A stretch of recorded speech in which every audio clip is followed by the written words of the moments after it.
It usually starts with something subtle, a whisper you weren't meant to hear, a joke that feels more like a jab, or a shift in the atmosphere where the silence hangs a little too heavy. It is a glance that lingers with intent, or a smile that conceals a predatory undertone. The vast majority of people choose the path of least resistance. They pretend not to notice. They rationalize the behavior, telling themselves it is trivial or that they are being oversensitive, convincing themselves it is not worth a confrontation until the cycle repeats itself. But it always repeats, becoming louder, sharper, and more performative. By the time the victim feels the pressure to defend themselves, the damage is already cemented in the minds of the spectators.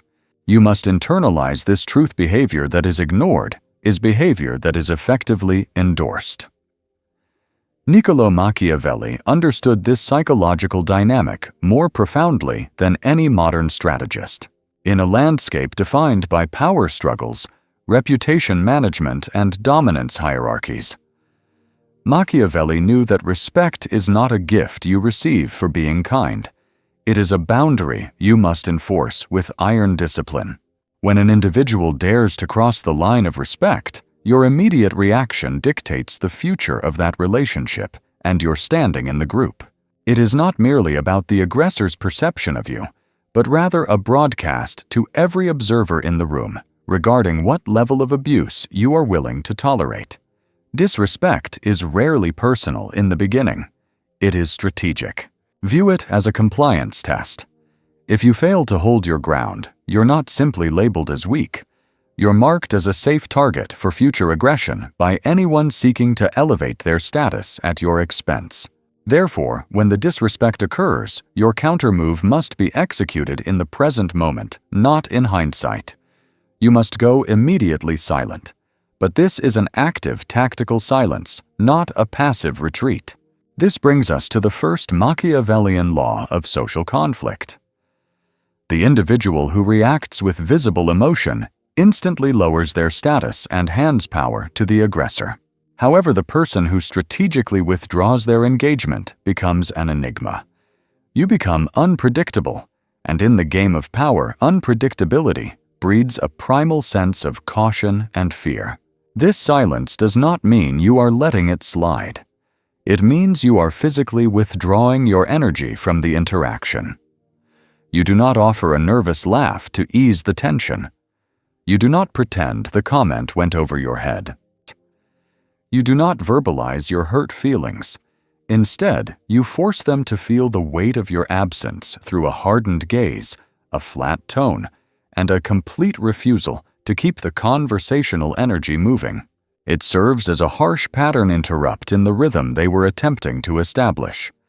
You create a sudden, uncomfortable void in a conversation they arrogantly expected to control.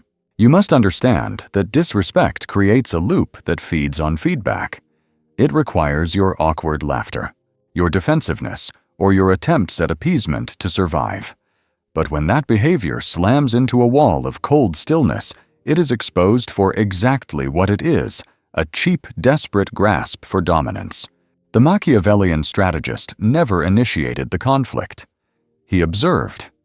He allowed his adversaries to overextend and reveal their true nature completely before he ever committed to a response. And when he finally moved, it was never with an apology or hesitation. It was executed with surgical precision to end the threat. This is your blueprint. You must mirror the violation back to them. You do not use insults, and you do not seek messy retaliation. Instead, you use the Socratic method of entrapment, the question. When a person disrespects you, they are banking on an emotional outburst.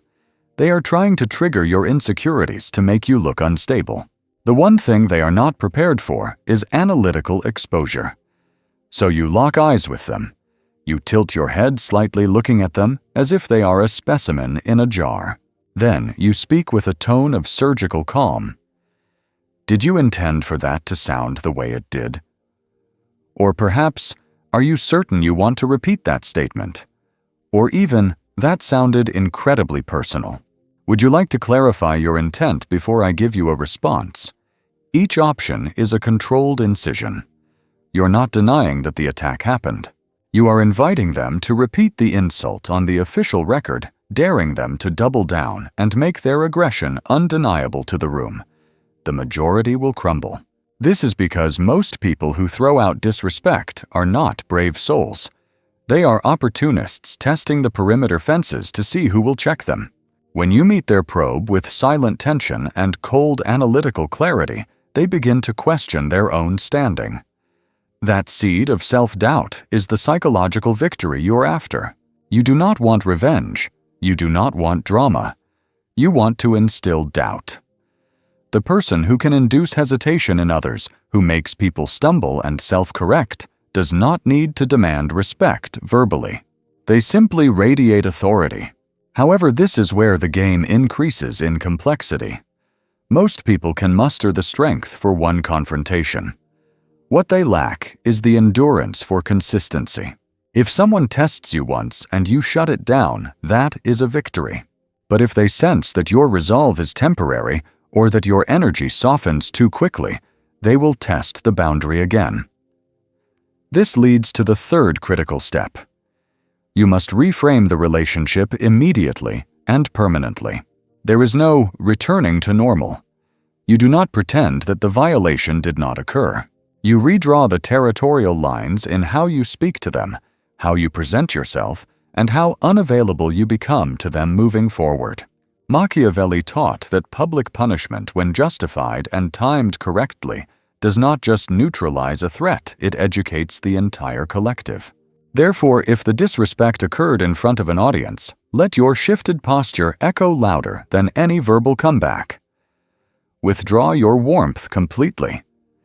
Make your language sharp and transactional. Decline their social invitations without excuse. You do not need to issue a press release about the change. Let them crash into the reality of it. This is what separates the high-value individual from the doormat. It is not about dominance through loud intimidation. It is presence through principle. You have demonstrated to the room, I am not available for that level of behavior, and I will not degrade myself by explaining why you have lost access to me. Now the social current in the room begins to flow differently. Others observe the penalty. They become cautious. Your name becomes one that is spoken with calculation and care rather than casual ease. Because the individual who cannot be disrespected is rarely the loudest person in the room. It is the one who possesses the tactical knowledge of exactly what to do the moment a boundary is crossed. They react not with noise, but with controlled silence, piercing clarity, and a total refusal to prioritize the group's comfort over their own self-respect. That is how you end the game before it truly begins. You do not operate with anger or ego, but with exactly what the aggressor did not anticipate: discipline, distance, and total command of the environment. Remember that disrespect is never an isolated event. It is a signal, a probe, a calculated flick to see how far they can reach before you push back. Once you permit a single violation, like one insult disguised as humor, or one subtle dismissal, you open the floodgates for everything that follows. Whether it is a single backhanded compliment dripping with venom, or a subtle slight, you have effectively taught every single person in that room the immense value and weight of your silence. Machiavelli himself would warn you that once you are perceived as a soft target who is easy to violate, regaining control and re-establishing authority requires 2 times the effort. Therefore, in the critical aftermath of that initial encounter, once you have settled into a heavy stillness, stripped the moment of all emotional volatility, and deliberately created a calculated chasm between yourself and the aggressor, the actions you take next are arguably even more critical than the first. Human nature dictates that people will inevitably test your boundaries a second time, not in the identical manner, but through far more insidious and corrosive tactics.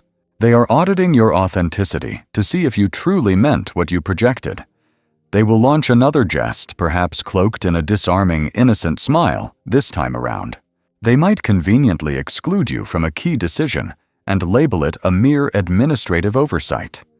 They will drop a passive-aggressive remark and scrutinize your face for even a single micro-expression of hesitation. This specific juncture demands your second strategic maneuver. You must solidify the social frame by delivering a consequence that is disproportionate to the infraction. You must remember that Machiavelli's philosophy was never constructed upon the fragile pillars of fairness. It was engineered entirely for ruthless effectiveness. He grasped a fundamental truth that very few people in modern society are willing to accept. If the punishment merely equals the offense, it fades into the background noise and becomes forgettable. However, if the reaction is significantly greater, it becomes unforgettable. You are not reacting with emotional instability. You're broadcasting a definitive message of power. The message is simple. You do not get a second opportunity to toy with me. Therefore, when they dare to cross the line again, your temperature drops to absolute zero. You do not raise your volume. If they committed the error on a public stage, your rebuttal must also be public, yet it must be executed strategically devoid of petty insults or name-calling.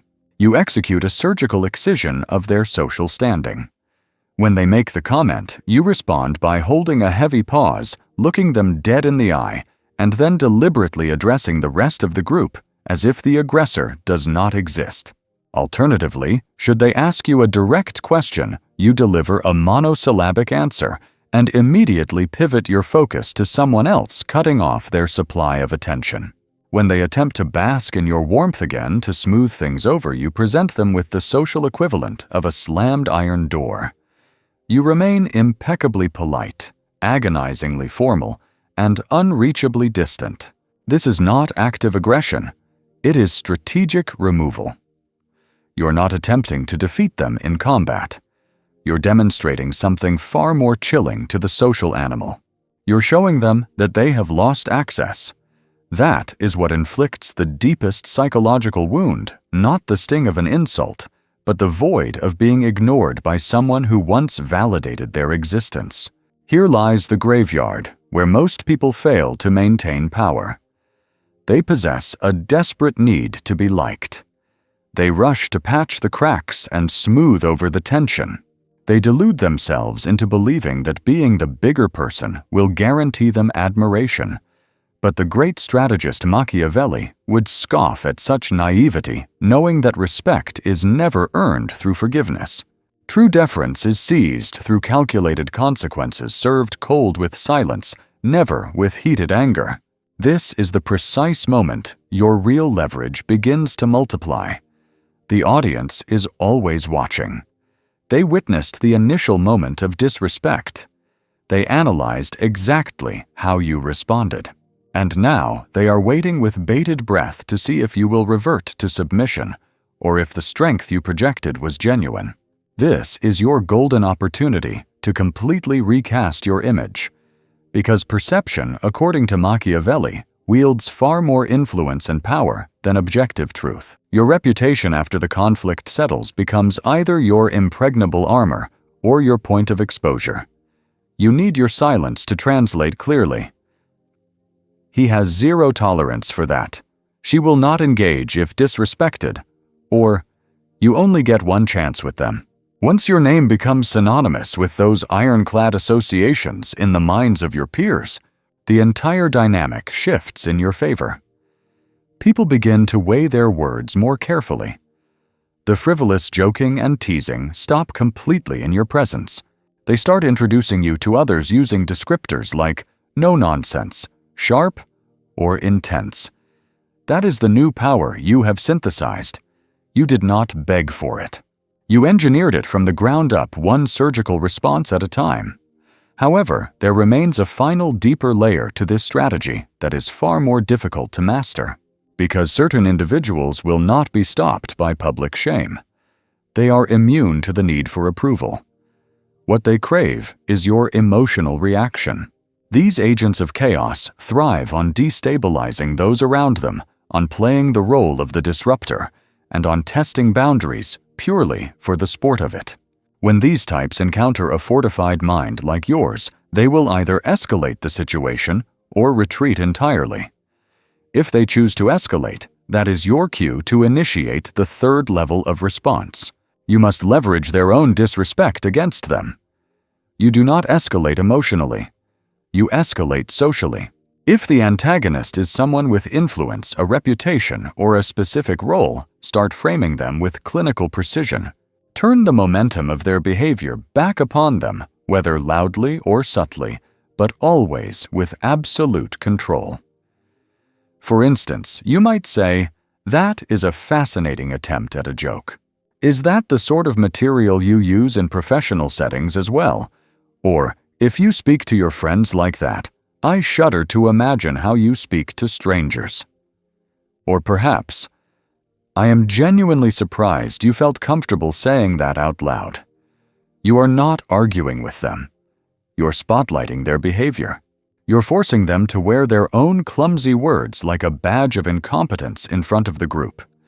And that is when their unearned confidence begins to shrink.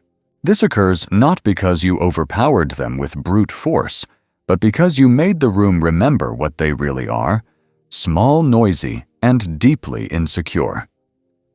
This is the essence of Machiavellian retaliation. It is never a shouting match. It is never rushed or hasty. It is measured, targeted, and executed with such terrifyingly calm precision that the other person does not even realize how badly they have been checkmated until it is too late. And the best part is you remain perfectly calm. Your poise remains untouched. You allowed the disrespect to hang in the air and then collapsed it into a burden that they must now own. That is how you build true dominance in silence. Not just by refusing to react, but by transforming every disrespectful act into a stumbling block that leads to their own exposure. In doing so, you never have to chase respect again. Because now the entire hierarchy knows. You do not engage in petty arguments. You offer no explanations. You abide no insolence. You terminate the behavior quietly, surgically, and with permanent finality. The secret that eludes most people is simply this: disrespect does not thrive on boldness. It thrives on safety. Not your safety, but the aggressor's perceived safety from consequence. People only disrespect you when they have calculated the risk and decided you will not retaliate. They mock you only when they are absolutely certain that no consequences will follow their actions.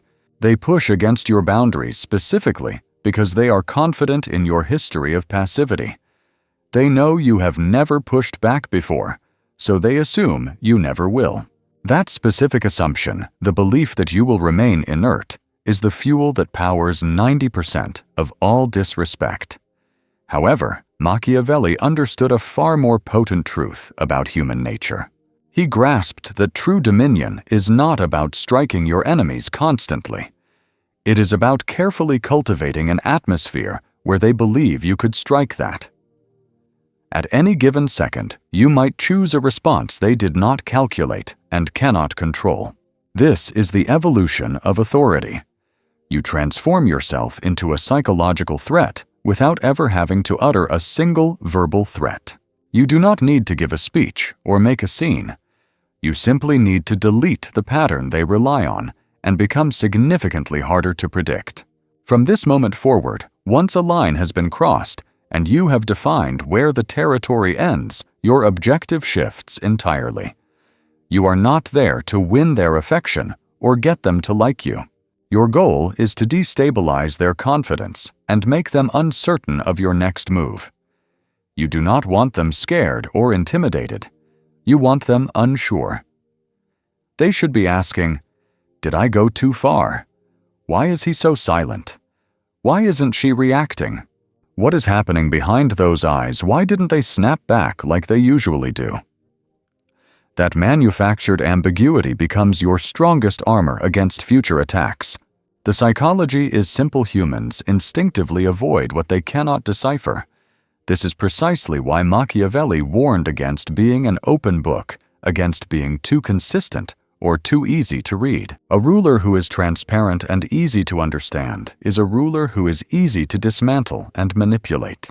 However, when you remain impenetrable, wrapped in silence, and deliver a response that is controlled cold and surgical only once, and then immediately retreat back behind a wall of stillness, you become a glitch in their matrix.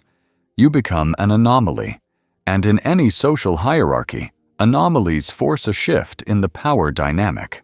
The group begins to defer to you not out of terror, but out of survival instinct, because the human mind is wired to protect itself from variables it does not fully comprehend. Therefore, you lean heavily into that discomfort. You speak significantly less than everyone else in the room. You hold your observation of them just a few seconds longer than is socially comfortable. You offer less information than they expect, but ensure that when you finally do speak, every single word carries weight. Now here is the psychological pivot point. The vast majority of people operate under the delusion that respect comes from popularity. It does not. Respect comes from being felt on a visceral level. When you walk into a room and the atmospheric pressure changes when voices drop, a decibel posture straightens and tones adjust. That is not popularity. That is raw presence, and real presence is constructed through contradiction. You do not always respond to stimuli, but when you do, the incision is deep and precise. You have no need to dominate the conversation, yet you absolutely refuse to be crossed. You do not beg for respect. You simply revoke their access to you the instant they violate the standard. That is how your personal energy transforms into a standing warning, a silent vibrating consequence wrapped in a veneer of absolute calm control. But there is a final metamorphosis, a mental state that very few ever truly master. You cease reacting to disrespect as if it were a personal attack on your character. You begin to process it strictly as data acquisition. This is the moment your intellect divorces itself from the average person's emotional fragility. They hear an insult and feel a sting of pain. You hear it and think, interesting. There is the crack in their armor. They mock you, yet you do not blink because you are looking right through the facade. You decode the desperate need driving the disrespect, whether it is insecurity, jealousy, deep-seated fear, or psychological projection. You see their frantic attempt to assert control in a life where they feel completely powerless. That is the ultimate inversion of the power dynamic. When an individual disrespects you, they are revealing their own nature, not yours. So you log the incident. You file the data and proceed not by forgiving, but by calculating your next strategic move. The questions become strategic. Do they deserve continued access to my energy? Does this person need to be isolated publicly or cut off privately? Do I utilize them as an example to send a message to the group, or do I simply let them fade into irrelevance? You have graduated from playing emotional checkers to orchestrating the board. As Machiavelli taught, the supreme position is one where others are terrified of violating your boundaries, even when you're physically absent. That is the moment of total victory. Not when they applaud you, not when they praise you, but when your absence carries the exact same gravity as your presence.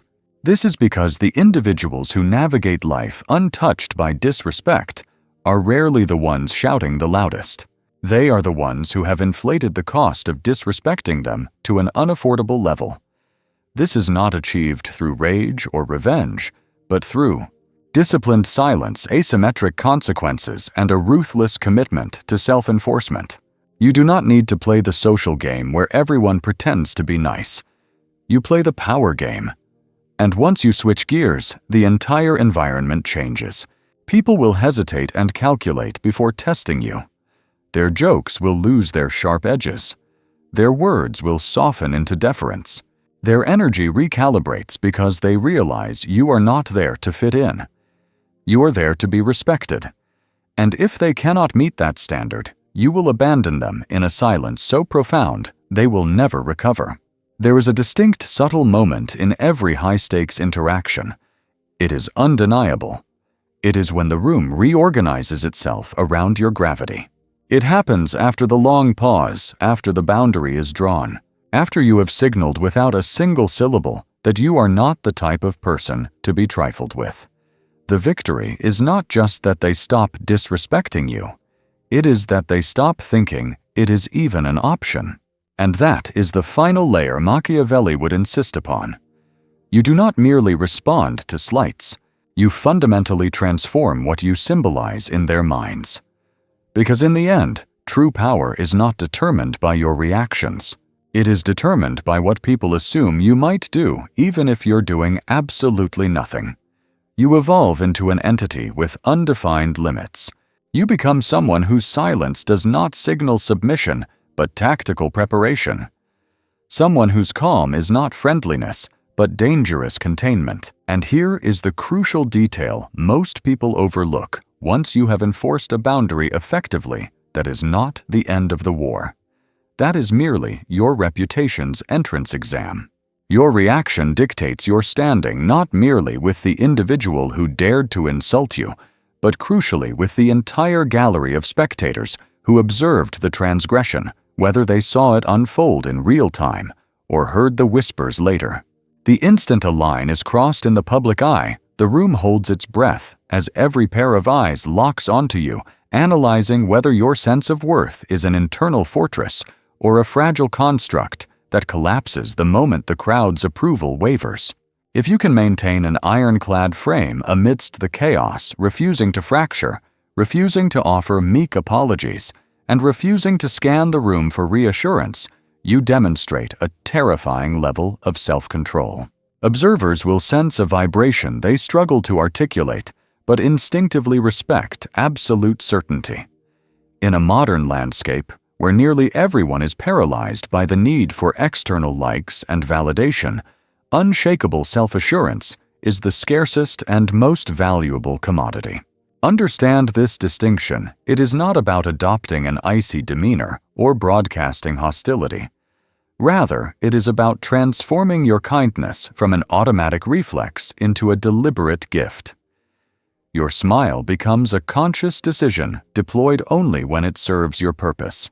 You choose to break your silence only when your words carry genuine weight, and you treat access to your energy not as a public right, but as a private privilege reserved for those who have demonstrated the capacity to appreciate it. This is the precise mechanism by which you achieve a state of being untouchable. It has nothing to do with brute physical force and everything to do with commanding a high energetic value that forces others to align with you. True power is not accumulated by what you add. It is sculpted by what you strip away for high status is ultimately a game of strategic subtraction. You must ruthlessly excise behaviors like emotional reactivity, desperate neediness, the compulsion to over-explain your actions, and the tendency to tolerate even 1% of insolence disguised as banter. Once you purge these weaknesses, you trigger a profound shift in how the world engages with you. The atmosphere visibly shifts when you walk through the door. Interruptions cease because your pauses command respect, and later you will hear your own phrases echoed back to you, simply because your words were scarce calculated and heavy with meaning. You cease to be a wanderer trying to find your footing on the social map. You become the mountain itself, the immutable terrain around which everyone else must navigate. This brings us to the most ruthless insight from Machiavelli's playbook. An opponent must either be caressed or crushed. Meaning in the realm of social dynamics, they must be fully respected or completely removed from your equation. Translated to 2026. This means people either recognize your intrinsic worth or they lose the privilege of your presence entirely. This is not petty revenge. It is the strict enforcement of consequences without the theatrics of drama. Those who test your boundaries once realize the electric fence is live and never touch it again are not your enemies. They serve as necessary lessons in calibration and respect. However, the individuals who persist, those who slide in subtle digs, repeated slights, and manipulative jabs require a different approach. You do not waste breath correcting them. You simply delete yourself from their reality. Better yet, you continue your ascent into power while they stagnate in obscurity, because your silence acts as a spotlight, exposing their insecurity and pettiness without you uttering a single syllable. Through the chasm of distance, a harsh truth settles in on them. You were never truly accessible to them. You were merely tolerating their existence for a season, and that season has ended. When you internalize this paradigm, your psychological posture undergoes a radical metamorphosis. The desperate hunger to be liked evaporates, and you no longer dignify indirect attacks with a direct response. The urge to prove you are the bigger person vanishes because you have unlocked a secret that Machiavelli understood 500 years ago regarding the nature of power. You have no need to defend a fortress that no one can approach because disrespect cannot land on a target that has removed itself from the battlefield. If they cannot reach you, they cannot harm you. They are powerless to undermine your foundation if you never built it upon the shifting sands of their approval in the first place. Provocation fails when your silence forces them to stare into the void of their own inadequacy, and this state of being is the absolute apex of psychological sovereignty. It is not rooted in cruelty or arrogance, but in supreme self-mastery. It is total control over your emotional economy, what you invest in, what energy you reciprocate, and who earns the rare opportunity to witness your true reaction. This is the disciplined manner in which kings and emperors navigated the treacherous courts of Machiavelli's era to maintain their dominion. And this is precisely how you must maneuver through your own life, not with explosive rage or chaotic noise, but with a presence so meticulously disciplined that a single violation leaves a permanent scar on their memory. Because once that threshold is crossed, you acquire something far more potent and enduring than mere respect. You become the gold standard against which every other interaction is measured, yet there remains one final master-level maneuver to execute. There comes a pivot point when the transgressor realizes they have overplayed their hand and gravely offended you. In this moment, you do not seek punishment, nor do you offer forgiveness. You choose a third, far more devastating path. When the weight of their error crashes down on them and they look to you for a reaction, what is your next move? How you answer this question defines the legacy of your character, because at this juncture, you have transcended reacting to the initial attack and are now the author rewriting the narrative in real time. You're sculpting their perception of reality, unilaterally deciding the role they will play in the aftermath, and more critically solidifying the untouchable figure you are becoming. Here lies the final paradoxical Machiavellian truth. Calculated mercy can be infinitely more terrifying than overt punishment. Mercy, when dispensed without a shred of warmth or intimacy, conveys a chilling, unspoken message. You are so beneath me that you are no longer a threat. And that is how you declare checkmate. Once the boundary has been fortified, and you have systematically withdrawn your presence from their emotional ecosystem, once you have held your frame in absolute stillness while the silence deafens them, they will likely return offering apologies or clumsily overcompensating to fix the rupture.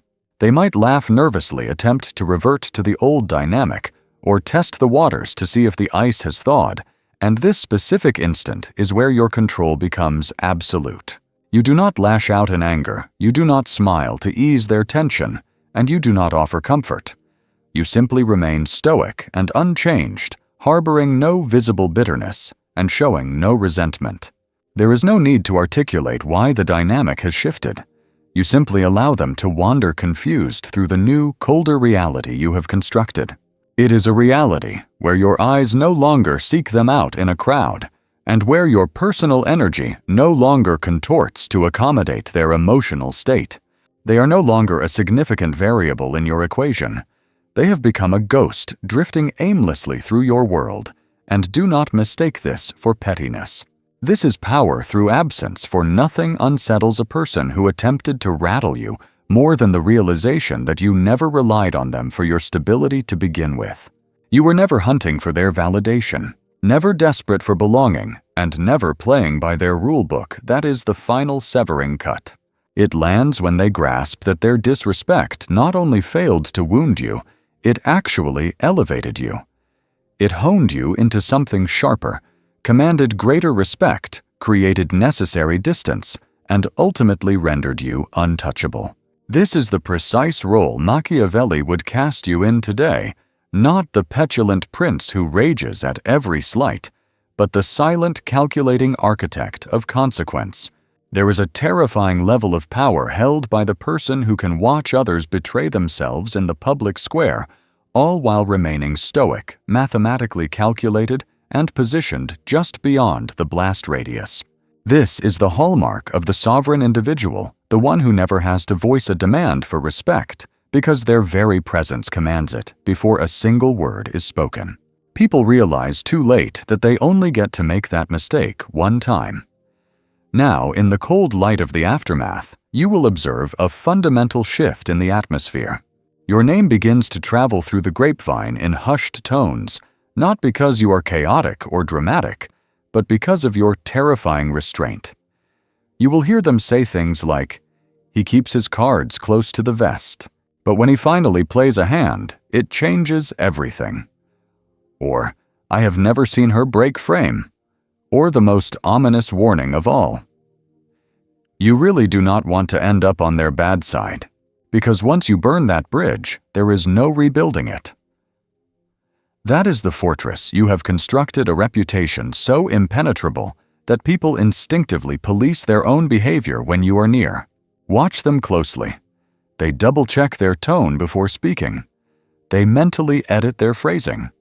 They constantly scan to see if you're observing them, not necessarily out of fear, but because your energy has acquired a gravitational mass that demands acknowledgement. From this pivotal moment forward, the game has changed completely, and you no longer have to fight in the mud for scraps of respect. You have proven you possess something far more valuable than brute dominance. You have mastered the art of selective availability. You engage only on your own terms. You speak only when the impact is guaranteed. And when you withdraw, whether it is from a conversation, a social dynamic, or an intimate relationship, the void you leave behind is heavy. You must understand that the person who is immune to disrespect is never the one screaming the loudest in the center of the room. It is always the one whose attention is a scarce resource, never a guarantee. So let them gossip. Let them spin their theories. Let them agonize over what your next move might be. Deep down, the anxiety stems from the fact that they already know the outcome. If they cross that final line, you will not offer an explanation. You will not engage in a debate. You will never chase them. You will simply vanish into the ether. And that absolute crushing silence will haunt them with an intensity that no clever comeback could ever hope to match, echoing into eternity.